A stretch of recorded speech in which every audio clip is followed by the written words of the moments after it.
Hey guys, today I wanted to share with you that as Christians, we need to be alert and listen to God. You know, with the pandemic around us, we may kind of feel like discouraged, and we kind of feel like we don't want to do anything. Especially, as we hear reports out there, we hear bad news. Some of you have been hearing of death, especially some of the people that are actually very close to us. And then we too may be sick right now, or we may be hearing about many people that are sick in bed, and we kind of don't want to hear that anymore. It's just sad news, just bad news out there. And some of us, with work reduced, we may feel like, okay, I don't know what to do right now. I'm not sure what I should be doing, how I can be productive.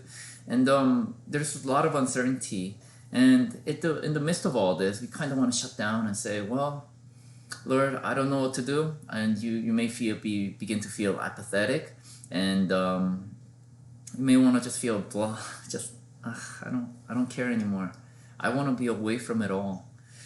And these are times where I think we may want to turn away from God, where God is actually calling us. God has called us Christians to be the light and salt in this world, to be a shining light, to be an encouragement when people are down and don't know where to turn. We should be able to turn people to Him and let them see the love of God in the midst of all this. But even in the midst of this, we kind of want to shut down too. This is how Moses was. If you think about Moses, so today we're going to read Exodus 3 and 4. Now, if you think about Moses, he was Pharaoh's son. Okay, and when you think about Pharaoh's son, he's like modern day terminology would be CEO of a large corporation. He's in the corporate world, running many things, making many accomplishments. And then he had to let all that go. And you guys can read through the details in Exodus 3 and 4. But he had to let go of all that. So he was, kind of like many of you, working. So he had like set hours, and he's been, working hard. Working late into night. So he's been making things happen. And then he came to a place where now he's just a shepherd. He's just comfortable. He doesn't want to, after seeing the mess that's out there in the corporate world or the people out there or whatever it is, he doesn't want to go back there. But God is saying, go. Right? And I think that's what's really difficult for some of us. We may become so lax that as God is calling out to us, we may not be listening. We may be trying to fill our mind with all the bitty stuff, all the things that we need to do. Let's take a look at chapter 3 and 4. We're going to read just a couple of verses, but I encourage you to read the whole chapter 3 and 4. In chapter 3, we're going to read verse 9 through 10. And chapter 4, we're going to read verse 10 through 13. Listen to this and read together if you'd like. This is the New Living Translation version. Look, the cry of the people of Israel has reached me, and I have seen how harshly the Egyptians abuse them. Now go, for I am sending you to Pharaoh. You must lead my people Israel out of Egypt. And then chapter 4, verse 10. But Moses pleaded with the Lord, "Oh Lord, I'm not very good with words. I have never been, and I'm not now. Even though you have spoken to me, I get tongue-tied, and my words get tangled." Then the Lord asked Moses, "Who makes a person's mouth? Who decides whether people speak or do not speak, hear or do not hear, see or do not see? Is it not I, the Lord? Now go. I will be with you as you speak, and I will instruct you in what to say." Look at how Moses responds. Verse 13. But Moses again pleaded, "Lord, please send anyone else." This chapter is kind of interesting. If you read, I encourage you to read it, chapter 3 and 4. What you will find is a parody here. So Moses, he goes out into the field, and he sees this burning bush. He sees God. And then God says, "Go." That's what we read. And then Moses comes up with it's like a whole chapter length long from latter part of chapter 3 to earlier part of chapter 4, where Moses just comes up with reasons why he doesn't believe that he can go. He's coming up with these reasons. And I summarized it for you guys. If you look at chapter 3, verse 11, he asked, who am I that I should go? And then second one, verse 13, what if what if people ask me who sent you? And what if they don't really know you, God? Right? And then chapter 4, verse 1, what if they don't believe or listen to me? You will get me to say some words, and what if they don't believe? The people that you tell me to go to, they don't believe me, they don't listen to me. And then verse 10, which is where we started reading from, Lord, I'm not good with words. I don't think I should go. And then verse 13, Lord, send anyone else. Anyone else. All right, so today I want to share with you 3 things, okay? First, be ready to go. Don't be complacent. I know that in the midst of this, maybe even just kind of settling at our home, maybe we feel comfortable, right? That's what Moses felt. He was a shepherd out there. He was just comfortable, and he probably hated the CEO life that he lived. He probably hated the corporate world. He probably hated the work out there, working with people, getting on phone calls and doing these things. And it was at that time that God called him and said, go. And it was at that time Moses also felt like, I don't want to go. I don't want to go. I don't want to go back there ever again. But I think God may be calling us back to that.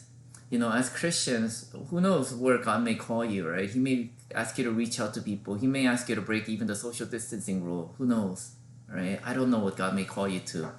But he may be calling us to something, and we may be very hesitant with all kinds of reasons why we shouldn't go. But this is a time as Christians, as the salt and the light of this world, we are to go. We are to be attentive to the Lord and listen. When he tells us to go, we should be going, right? Don't fall for this comfort or peace that you may have, because it is not the peace that God has for you. God may have a mission for you. And the other thing that's really interesting is, stuff like, maybe Moses was really not a good speaker.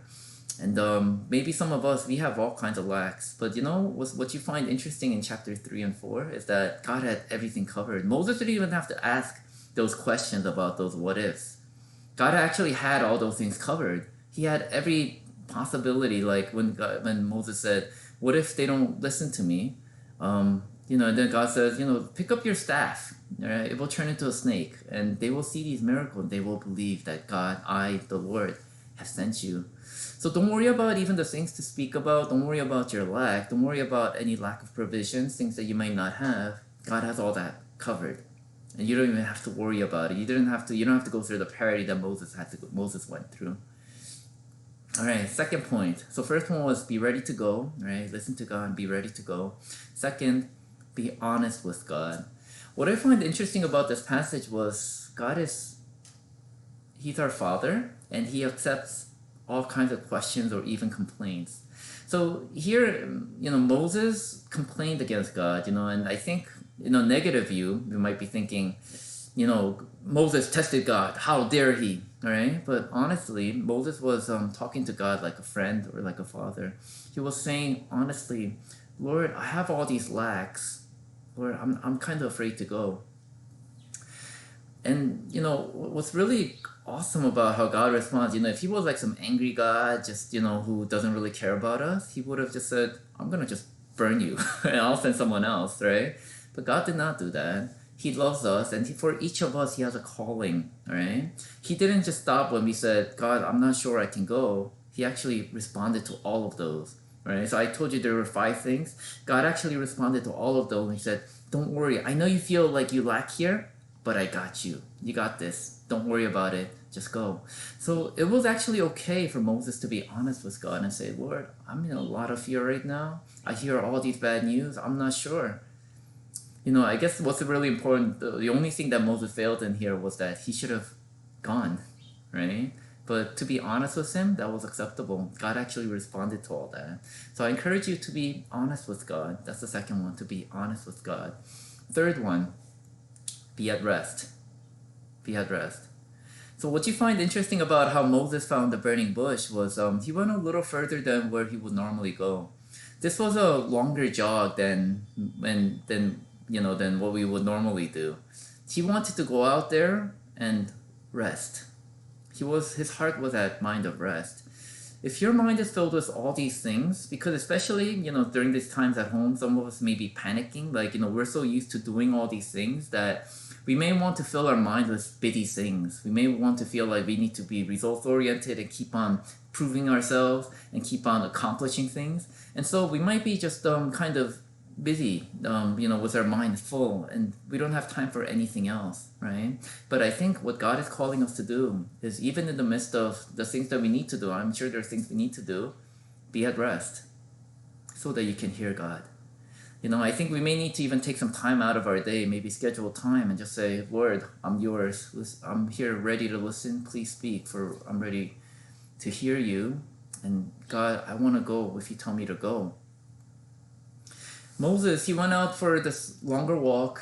Okay, maybe go for a longer jog than you normally do. All right, take some walks outside.